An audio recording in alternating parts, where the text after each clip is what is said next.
মোস্তফা মোস্তফা মোস্তফা এবং মোস্তফা গেম, এই মোস্তফা গান আর এবং মোস্তফা গেম আর এই মোস্তফা নাম, এর মধ্যে কেমন যেন একটা জোশ জোশ ভাব লুকিয়ে রয়েছে। আপনারা জানেন যে জাতীয় পার্টির কো চেয়ারম্যান মোস্তাফিজ তিনি একটি ঘোষণা দিয়েছেন। এটা ঘোষণা বললে ভুল হবে কিনা জানি না, তিনি এটাকে হুঁশিয়ারি দিয়েছেন। তিনি বলেছেন রংপুরে যে জাপার কার্যালয় রয়েছে সেই জাপার কার্যালয়ে কেউ যদি হাত দেওয়ার চেষ্টা করে তাহলে তাদের হাত পা জীবনের জন্য গুঁড়িয়ে দেওয়া হবে। এতটা সাহস তারা কোথা থেকে পায়? এবং এই মোস্তফা তিনি বলেছেন যে ঢাকার কাকরাইলে অর্থাৎ শুক্রবার জাতীয় পার্টির সামনে গণপরিষদ নেতাকর্মীদের মধ্যে যে একটা সংঘর্ষের মতন ঘটনা ঘটেছে, এটি ছিল সম্পূর্ণ একটা উস্কানিমূলক ঘটনা। এবং এই যে যারা মিছিল করেছিল জাতীয় পার্টির কার্যালয়ের সামনে, এই জাতীয় পার্টির কার্যালয়ের সামনে তারা যে ধরনের বাজে বাজে মিছিল দিচ্ছিল, এটি ছিল পূর্ব পরিকল্পিত একটা প্ল্যান, যেন জাতীয় পার্টির সাথে এই দলের একটা সংঘর্ষ ঘটে। এবং এটি যে পূর্ব পরিকল্পিত সেটাও আপনারা প্রমাণ পেয়েছেন। এবং নুরুল হক নুরুর যে গায়ে হাত তোলা হয়েছে, মারা হয়েছে, এটাও কিন্তু পরিকল্পিতভাবে। তারা বলেছে যে আমরা কিন্তু নুরুল হক নুরুকে পিটিয়ে এইভাবে আহত বা মারেনি।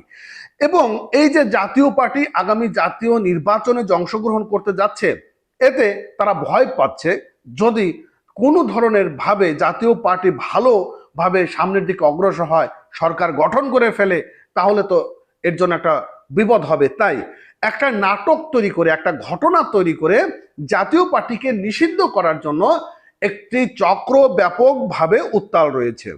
বন্ধুরা, আজকে আমি আপনাদেরকে একটা নিউজ শেয়ার করব। ইত্তেফাক, যুগান্তর, কালের কণ্ঠ, সব নিউজ যে পোর্টালগুলো রয়েছে সেই সকল নিউজ পোর্টালগুলোতে এই নিউজগুলো প্রকাশ করেছে। কি বলেছে? যে জাতীয় পার্টির কো চেয়ারম্যান মোস্তাফিজুর রহমান তিনি বলেছেন যে রংপুরে জাতীয় পার্টির উপর হামলা করার চেষ্টা করলে হাত পা গুঁড়িয়ে দেওয়া হবে। এবং তিনি আরো বলেছেন যে রংপুরে যে তারা ভাবে না যে এটি জাতীয় পার্টির দুর্বল জায়গা, এখানে হামলা করতে আসলে তাদের বিরুদ্ধে পাল্টা প্রতিরোধ করা হবে। এবং শুক্রবার দুপুরে রংপুরের সেন্ট্রাল রোডের দলীয় কার্যালয়ে সাংবাদিকদের সাথে আলাপকালে তিনি কথা বলেছেন মোস্তাফিজ। এবং এই বক্তব্য প্রেক্ষাপটে ঢাকার গণ অধিকার পরিষদের সভাপতি নুরুল হক নুরু সহ বেশ কয়েকজন নেতাকর্মীদের উপর হামলা এবং এর প্রতিবাদে দেশে বিভিন্ন স্থানে বিক্ষোভ চলছে। মোস্তফা বলেন যে জাতীয় পার্টির বিরুদ্ধে গভীর ষড়যন্ত্র হচ্ছে।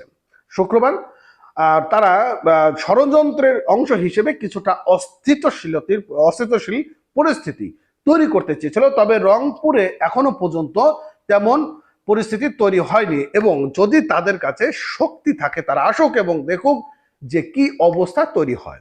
এবং ঢাকা যে কাকরাইলে শুক্রবার জাতীয় পার্টি এবং গণ অধিকার পরিষদ নেতা কর্মীদের মধ্যে সংঘর্ষের মতন ঘটনা ঘটে।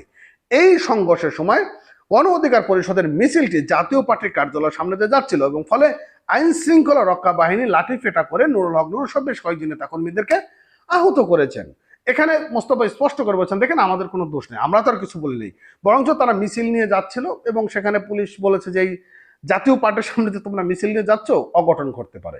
এবং ওই মিছিলে কিছু উক্তি ব্যবহার করা হয়েছিল যেটি হয়তো কোনো উস্কানি ধরনের উক্তি, সেটি হয়তো মনে হয়েছে পুলিশ প্রশাসনের কাছে যে এটি বড় ধরনের সহিংসতার রূপ ধারণ করতে পারে, যার ফলে এমন একটি ঘটনা কিন্তু ঘটে গিয়েছে।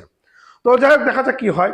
মোস্তাফিজ তিনি যে চ্যালেঞ্জ করেছে সে চ্যালেঞ্জ কিভাবে গ্রহণ করতে পারে এনসিপি, বিএনপি, জামাত বা অন্যান্য সকল রাজনৈতিক দলগুলো। ভালো থাকেন, সুস্থ থাকেন। নতুন অবশ্যই চ্যানেলটি সাবস্ক্রাইব করবেন, পেজটা ফলো করতে ভুলবেন না। ধন্যবাদ।